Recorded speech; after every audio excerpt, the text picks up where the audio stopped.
The scorching Arizona sun illuminated the neat rows of mansions in the Scottsdale district. Here in the upscale residential area around Camelback Mountain, I, Marcy Clark, was beginning another Sunday. Everyone dreams of an ideal marriage. But in my case, that dream came packaged with a nightmare, my mother-in-law. Sunday morning, as I was getting ready for church as usual, my husband Raymond called out to me. "Hey, Marcy. Mom's coming for dinner tonight." I picked up my makeup pouch and let out a small sigh. This weekly dinner ritual had continued for 5 years since our marriage. "All right. I'll pick up groceries at AJ's." Raymond nodded with satisfaction and returned his attention to his work laptop. He's been busy even on weekends with the new wing project at Phoenix Children's Hospital. On my way home from morning service, I ran into my neighbor. When she saw me, she wore an expression that suggested she had something to say. "Mrs. Marcy, I saw your mother-in-law yesterday at the Paradise Valley Country Club charity event." "Oh, did you?" She was wearing a stunning diamond necklace. "Your son's work must be going well." While I returned her smile, I was internally frowning. Knowing Raymond's salary, I wondered about the source of Deborah's flashy accessories. That evening, Deborah arrived carrying her latest Gucci handbag like a medal. Dressed in a beige Chanel tweed suit, the magnificent diamond necklace indeed sparkled at her throat. "Look, isn't it lovely?" I fell in love with it at Scottsdale Fashion Square. "Oh, it's beautiful," I said with a diplomatic smile.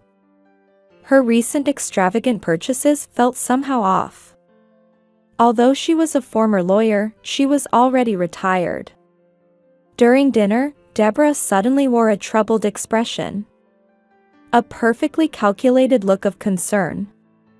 Looking back now, I should have recognized it. "Actually, I've run into a bit of trouble." She explained that last week, she had a minor fender bender in AJ's parking lot. And coinciding with her driver's license renewal, she failed the vision test. "I'm looking for a new car. But it's quite a burden for someone living alone." Hearing those words, I impulsively spoke up. This might be a chance to improve my relationship with my mother-in-law. Unlike my parents who were teachers in Flagstaff, Deborah had always flaunted her upper-class lifestyle. Her attitude toward me constantly reminded me of that difference. "Mother," I ventured. "Why don't we get you a new car? I'll pay the monthly payments." At that moment, Deborah's eyes lit up. Raymond looked pleased too. I thought this might improve my relationship with my mother-in-law. Little did I know that this proposal would become my gateway to hell. "Oh, Marcy. Really?" "Yes. My real estate business has been doing well lately." Indeed, the Phoenix real estate market was booming. My client base was steadily expanding, with increasing referrals from Paradise Valley Country Club members. I was handling more luxury properties, and my income was stable. "But it's an expensive purchase?"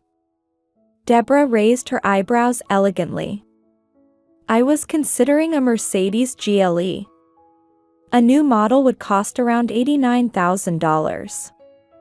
I hesitated for a moment, but showing uncertainty now would only make my mother-in-law look down on me again. "It's fine. I'll take responsibility for your new car payments, Mother." After dinner, when Deborah had left, Raymond embraced me. "Mom was really happy." "Thank you." Since losing his father as a child, he and Deborah had lived life as a team. His mother, a Stanford Law School graduate, had supposedly dedicated everything to her son's success. This image of the devoted mother was well known in the neighborhood. That night, I fell asleep feeling happy. I believed this proposal would improve our family relationships. My dream of living an ideal life with my husband in an elegant home in an upscale neighborhood seemed finally about to become complete. But reality was cruel. This was only the beginning of a nightmare. I couldn't yet see the truth lurking beneath my mother-in-law's mask. Why had the sharp lawyer from Stanford suddenly retired? Why had Raymond's first wife really disappeared so suddenly? When all these mysteries would be revealed, my life would change dramatically. 2 weeks after the new car was delivered, the first signs of trouble began to surface. "Mother, I have a meeting with a broker at 3 p.m. tomorrow. Could you give me a ride?" From the other end of the phone, Deborah answered in an elegant voice. "I'm sorry. I have a charity board meeting tomorrow. The car won't be available." The board meeting was supposed to end in the morning. However, there was no room for argument. In the end, I missed that business meeting. A $2 million luxury property.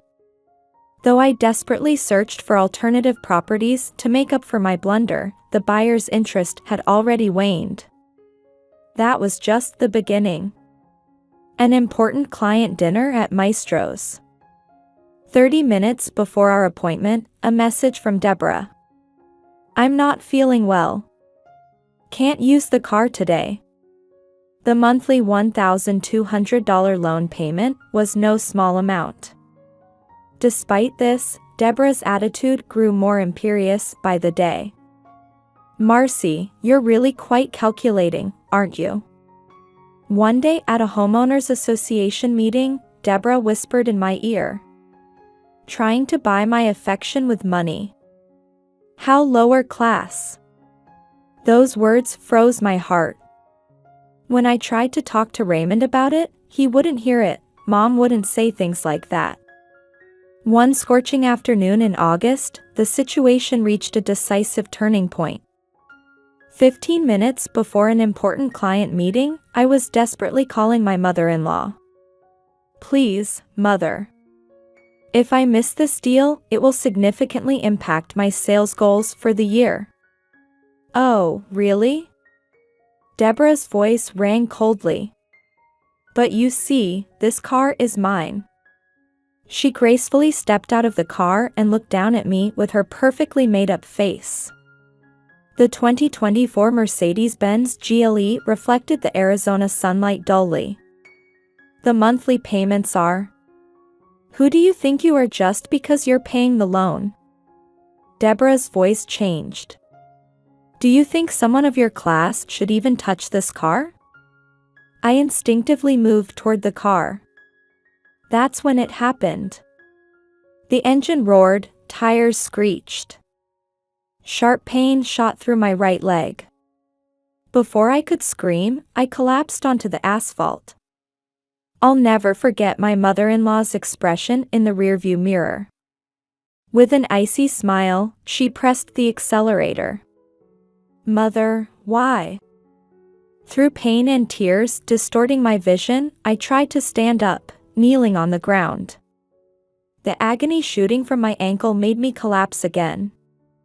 Ambulance sirens approached. Someone in the neighborhood must have called. "I'll make you pay for this." My whisper was absorbed into the scorching asphalt. That night, in the examination room at Mayo Clinic Scottsdale, the doctor told me, "You have a fractured ankle and ligament damage. It will take at least 2 months to heal." Raymond anxiously held my hand, but he didn't understand the situation. "Mom's really upset too. She says it was careless and she's really sorry." As my husband spoke, my smartphone vibrated. A message from an unknown email address. I was a victim too. Olivia. That single line became the opening act in my battle for the truth. The message from Olivia, Raymond's first wife, hinted at the truth lurking beneath Deborah's mask. And I realized, through the pain, that this accident was no coincidence. Outside my hospital window, the Arizona sunset turned blood red. Such a dramatic daughter-in-law.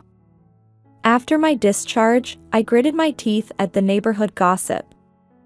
Through Deborah's careful maneuvering, the impression of the accident had been completely manipulated.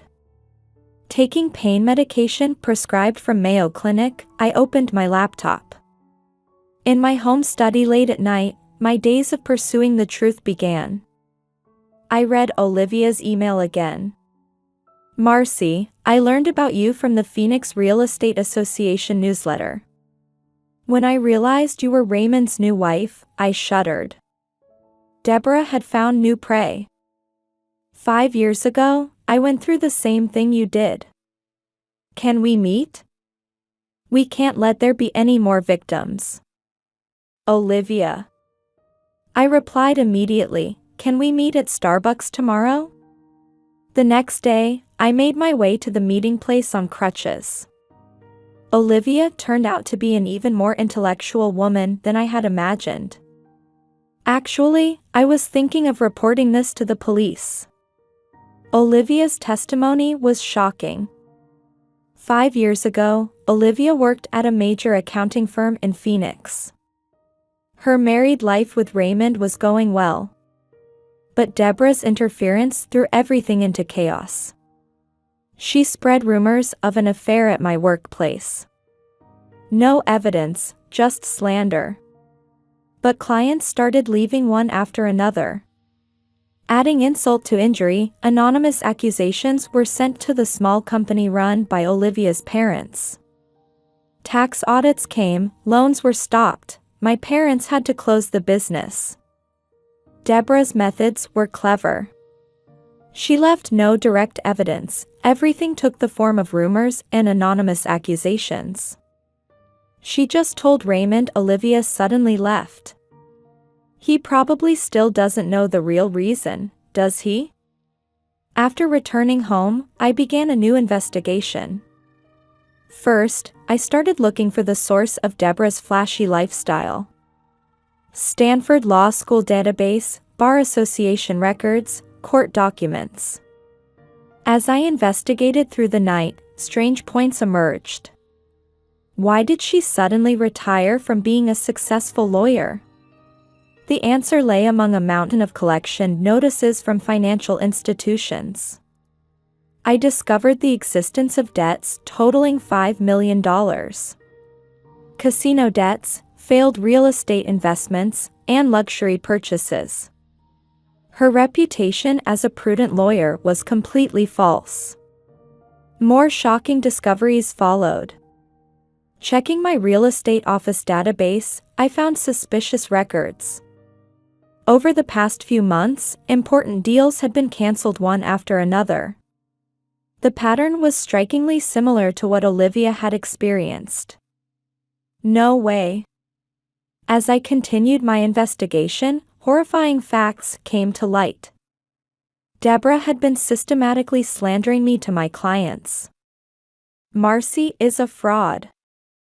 Her properties are full of problems. As a former lawyer, I feel compelled to warn you. Recorded phone calls. Anonymous emails.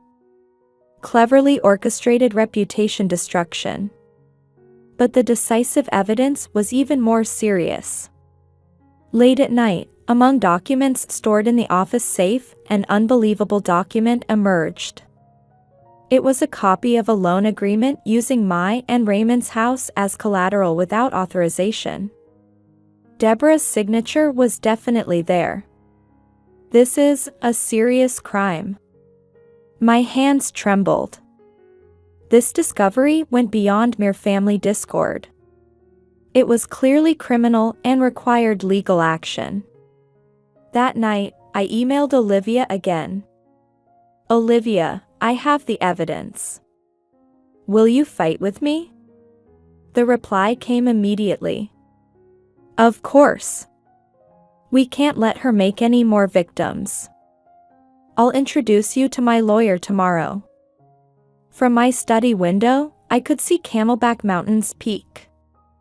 Tomorrow, I would have to tell Raymond all the truth. Would he be able to accept this reality? Leaning on my crutches, I let out a deep sigh. The battle was just beginning. And I had to win this fight. For me and Olivia, and to protect Deborah's yet unknown next prey. Early morning at the Phoenix Architectural Office. Raymond greeted me with a worried face when I visited his workplace. "Marcy, your foot." "Raymond, we need to talk." One by one, I laid out the evidence on the conference room table. Detailed breakdown of debts. Casino debts, $2 million. Failed real estate investments, $1.5 million. Luxury purchases, $1 million. Other fraudulent loans, $500,000. This is the truth about your mother. The color drained from Raymond's face.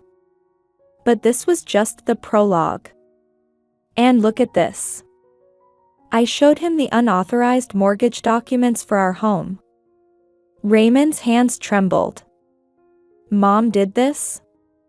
"There's more." Next, I laid out the evidence about Olivia. Unjust slander, workplace interference, harassment of her parents' company. Everything was a carefully planned scheme to drive her out. Olivia didn't just leave. Raymond's voice trembled. The image of his mother that he had believed in for over 30 years was crumbling before his eyes. And now, the interference with me has begun. Slanderous emails to clients, anonymous accusations, and the intentional accident. All the evidence pointed to one conclusion. Mom, our lives. At that moment, the conference room door burst open. My, what a lovely morning meeting. Deborah appeared. Under her perfect makeup, her eyes held in strange gleam. "Mother." Silence, Deborah's voice was cold as ice. "How dare you, raised by such vulgar family." "Mom." Raymond shouted. "You be quiet too. To think my son has grown up to not even listen to his mother." Deborah let out a high laugh.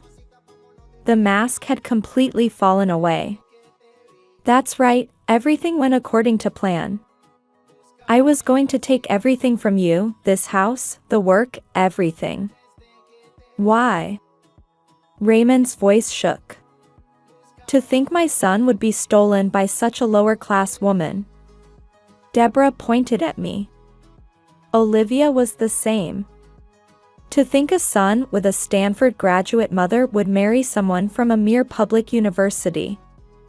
She looked at the evidence documents on the desk and laughed again. "Debts? Yes, there's more than just that. Much more. But no one can stop me. That's enough." The conference room door opened again. This time, 2 police officers and a man in a suit entered. "Mrs. Deborah Clark, you're under arrest on suspicion of fraud and assault." "What?" Deborah's expression froze. Based on my client's complaints, the lawyer Olivia had introduced stepped forward. "We'd like to discuss charges of fraud, defamation, assault, and numerous other allegations." "You must be joking?" "Arresting me." Deborah frantically pulled out her cell phone. "I need to contact my lawyer." "It's too late," I said quietly. "The Phoenix Gazette reporters are preparing a detailed article about this." The color drained from Deborah's face. What she feared most, the collapse of her social credibility, was imminent. "Raymond. I did everything for you." "That's enough, Mom," Raymond said in a shaking but firm voice. "Don't hurt anyone else." Deborah collapsed into a chair. Her perfect hairstyle was disheveled, her expensive suit wrinkled. The sound of handcuffs clicking echoed in the quiet conference room. Outside the window, the Arizona morning sun shone brightly. The beginning of a new day, and seemingly announcing the start of our new life. One autumn, a year after the arrest. I was having my morning coffee on the terrace of our new home at the foot of Camelback Mountain. It took me 3 months to find the courage to read the Phoenix Gazette. Olivia, sitting across the terrace table, wore a gentle smile. Ex-Stanford lawyer's fraud scheme revealed. Total damages may exceed $10 million. Multiple new victims come forward. The newspapers reported extensively on Deborah's case day after day. The scandal shocked the members of Paradise Valley Country Club. But without all this, we would never have met. I nodded at Olivia's words. Meeting her was a great comfort during these hardships.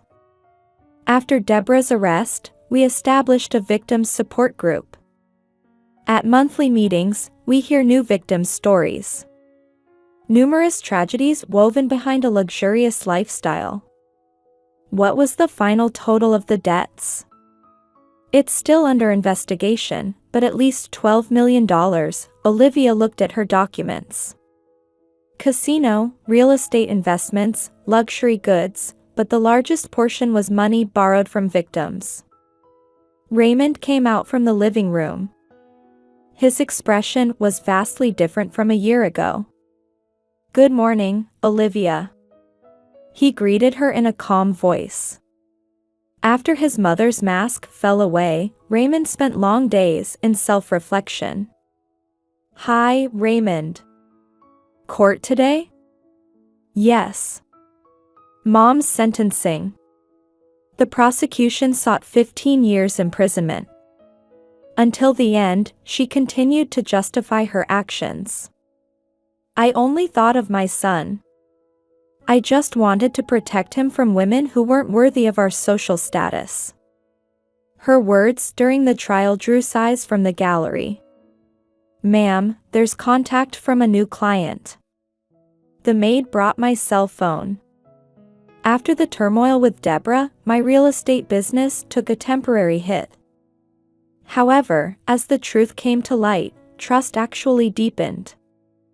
I've been looking for a real estate agent who deals honestly with clients. More and more clients came to me with such comments. "Well, I'm off to court." Raymond stood up. "Take care." I kissed my husband's cheek. It took time to repair our relationship.